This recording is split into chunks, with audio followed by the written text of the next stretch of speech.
रोज 7.5 million लोक, म्हणजे तब्बल 75 लाख लोक मुंबईच्या लोकल ट्रेनमधून प्रवास करतात. सोप्या भाषेत सांगायचं तर रोजच्या रोज न्यूझीलंडसारखा एक संपूर्ण देश मुंबईच्या लोकलने प्रवास करतो. कल्पना करून बघा.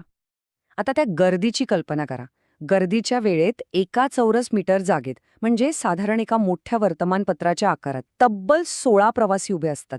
याला सुपर डेन्स क्रश लोड म्हणतात. आणि हे काही कधीतरी घडत नाही, ही मुंबईची रोजची हकीकत आहे. आणि या अमानुष गर्दीची एक खूप मोठी भयानक किंमत आपण मोजतो. 7. हो, हाच तो आकडा.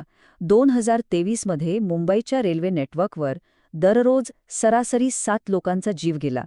हे अपघात नाहीत, ही एक रोजची शोकांतिका आहे. बरं, हे आकडे जगातल्या दुसऱ्या शहरांच्या तुलनेत कसे आहेत? तर बघा, न्यूयॉर्क आणि लंडनसारख्या शहरांच्या तुलनेत मुंबईतला रेल्वे मृत्यूदर कित्येक पटीने जास्त आहे. हा फक्त एक आकडा नाहीये, तर व्यवस्थेसमोरचा एक गंभीर प्रश्न आहे.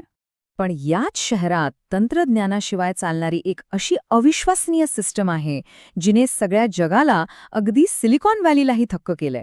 हो, ही गोष्ट आहे डबेवाल्यांची. ह्या सिस्टमची ताकद आकड्यांमच आहे. फक्त 5,000 ही डबेवाले, रोज 2 लाख डब्यांची डिलिव्हरी, आणि सर्वात अविश्वसनीय गोष्ट म्हणजे 1,60,00,000 डिलिव्हरी मागे फक्त एक चूक होण्याची शक्यता, आणि हे सगळं शून्य टेक्नॉलॉजी वापरून. जेव्हा आपण डबेवाल्यांची तुलना फेडेक्ससारख्या मोठ्या हायटेक लॉजिस्टिक्स कंपन्यांशी करतो, तेव्हा त्यांचं यश आणखीनच मोठं वाटतं. जिथे मोठ्या कंपन्या GPS आणि स्कॅनर्सवर अवलंबून असतात, तिथे डबेवाले फक्त त्यांच्या मानवी नेटवर्कवर आणि एका साध्या कोडिंग सिस्टमवर काम करतात. तरीही त्यांची अचूकता 6 सिग्मा स्टँडर्डपेक्षाही जास्त आहे, जी क्वालिटी कंट्रोलमधली जगातली सर्वोच्च पातळी मानली जाते. खरंच अविश्वसनीय आहे.